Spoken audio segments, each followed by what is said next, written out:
کہ 90% خطبہ کی تقریر سے سامعین براہ راست فائدہ نہیں اٹھا پاتے۔ یہ افسوس کی بات ہے۔ ہاں 10% خطبہ ایسے ہیں جو کوشش کرتے ہیں کہ ہم واہ واہی کی ڈگر چھوڑ کر کے انہیں کچھ دین کی بات سکھا دیں۔ آج کل کے جو جلسے ہو رہے ہیں اس سے سامعین کو کتنا فائدہ اور کتنا نقصان پہنچ رہا ہے، کیونکہ آپ نے تقریباً 40 سالوں سے یہ دورہ شروع کیا ہے اور ہر جلسے جلوس میں جاتے ہیں آپ، تو کیا فائدہ ہو رہا ہے سامعین کو، اور پھر اس کا طرز عمل کیا ہے کہ کس طریقے سے جلسے جلوس ہونے چاہیے؟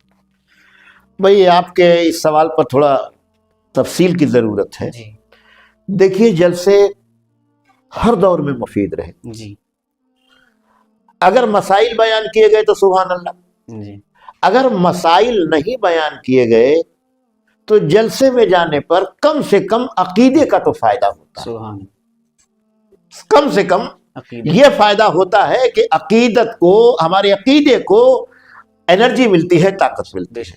چاہے ہم کسی خطیب کی تقریر کو بلفظ ہی سنیں یا نہ سنیں، جی لیکن وہاں جانے پر ہی ہمارے عقیدے میں ایک مضبوطی کہ اہل سنت کا جلسہ ایک فائدہ ہی ہوتا ہے۔ سبحان رہی بات مقررین کے خطاب سے سامعین کو فائدہ اٹھانا، جی تو اس میں مولانا بڑا المیہ ہے جی کہ 90% خطبہ کی تقریر سے سامعین براہ راست فائدہ نہیں اٹھا پاتے۔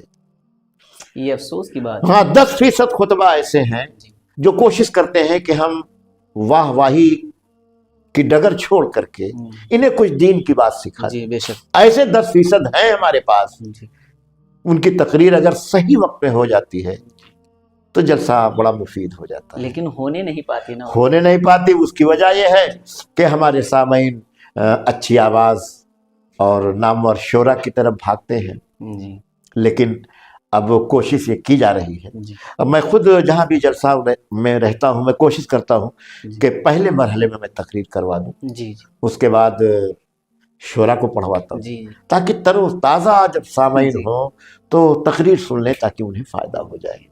بہرحال کوشش چل رہی ہے اور سامعین میں بھی ایک شوق پیدا ہوا ہے کہ تقریر سنی جائے۔ جی جی بس آپ نیٹ ورک چلا رہے ہیں، آپ کے پاس ایک چینل ہے، آپ اس کے ذریعے بھی لوگوں کو دعوت دے سکتے ہیں کہ آپ تقریروں کو مفید اور جلسے کو فائدے مند بنائیں۔ جی اور اس میں مولانا میں یہ چاہوں گا جی کہ جلسوں کا ٹائم جو ہے جی اس میں کچھ خاص تبدیلی کی جائے۔ جی بعد عشاء فوراً جلسہ شروع ہو جائے، جی 12 بجنے سے پہلے ہم دعا مانگ کے جلسہ گاہ سے نکل جائیں۔ جی جی اگر ایسا ہو جائے جی تو ہمارے جلسے میں افادیت کا جی اور سلسلہ پڑ سکتا ہے۔ جی میری اپنی یہ رائے تھی۔ جی جی ماشاء اللہ۔ یہ ضروری نہیں کہ دوسرے لوگ میری رائے سے اتفاق کریں، جی لیکن جی میری اپنی یہ رائے ہے۔